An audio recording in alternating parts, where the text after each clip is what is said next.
हिरण्यकश्यपू राजाने घोर तप करून देवाला प्रसन्न केले होते आणि त्यांच्याकडून वर मागून घेतला होता की, त्याला माणसाकडून किंवा प्राण्याकडून मरण येणार नाही. दिवसा किंवा रात्री मरण येणार नाही. घरात किंवा घराबाहेर मरण येणार नाही. ब्रह्मांनी तथास्तु म्हणत त्याला वर दिले आणि यामुळे त्याला वाटू लागले की आता त्याला कुणीही मारू शकणार नाही. त्यामुळे राजाला अहंकार झाला. त्याला देवांपेक्षा मोठा असल्याचा अभिमान होऊ लागला. अशात त्यासमोर कुणीही देवाचे नाव घेतलेले त्याला सहन होईना. हिरण्यकश्यपू राजाला प्रल्हाद नावाचा मुलगा होता. प्रल्हाद सतत देवाचे नाव घेई. प्रल्हाद सतत नारायण नारायण असा जप करतच असे. वडिलांना त्यांचे जप करणे सहन होत नव्हते. त्याला अनेकदा समजावून सांगितल्यावर देखील त्याचा जप सुरूच असायचा. प्रल्हादाचा नामजप ऐकून राजाचा राग अनावर होत असे. अशात राजाने आपल्याच मुलाला शिक्षा देण्याची सक्ती केली. एके दिवशी राजाने सेवकांना आज्ञा केली की नामजपामध्ये तल्लीन झालेल्या प्रल्हादाला डोंगराच्या उंच कड्यावरून खोल दरीत ढकलून द्या. सेवकांनी तसे केले मात्र प्रल्हाद थोड्याच वेळात राजवाड्याकडे येताना दिसला. प्रल्हादाला जिवंत पाहून राजा चिडला आणि हा जिवंत कसा असे विचारले.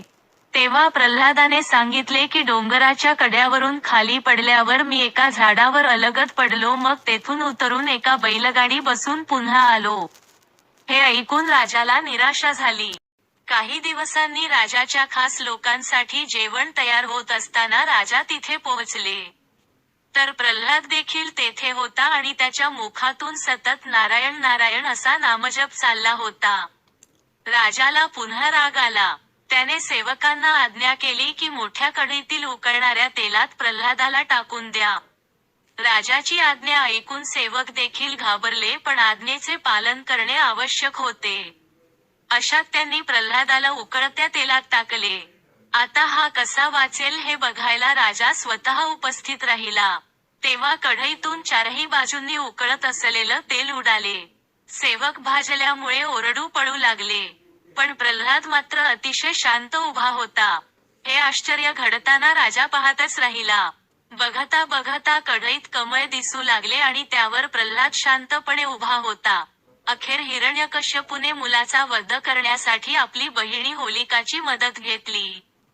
होलिकाला वरदान मिळालं होतं की तिला आग भस्म करू शकत नाही, म्हणून तिला अग्नीचे भय नव्हते. हिरण्यकश्यपूने होलिकेला भक्त प्रल्हादाला मांडीवर घेऊन आगीच्या चितेवर बसण्यास सांगितले. प्रल्हाद तेव्हा देखील भगवान विष्णूंच्या नामस्मरणात तल्लीन होता.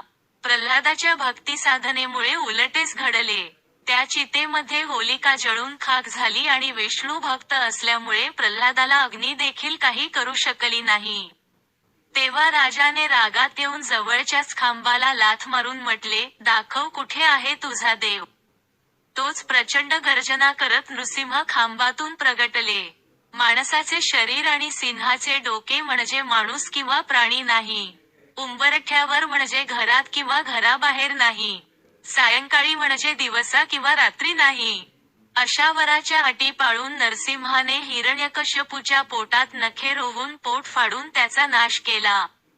कारण शस्त्र किंवा अस्त्राने मरण येणार नाही, असा त्याला वर होता.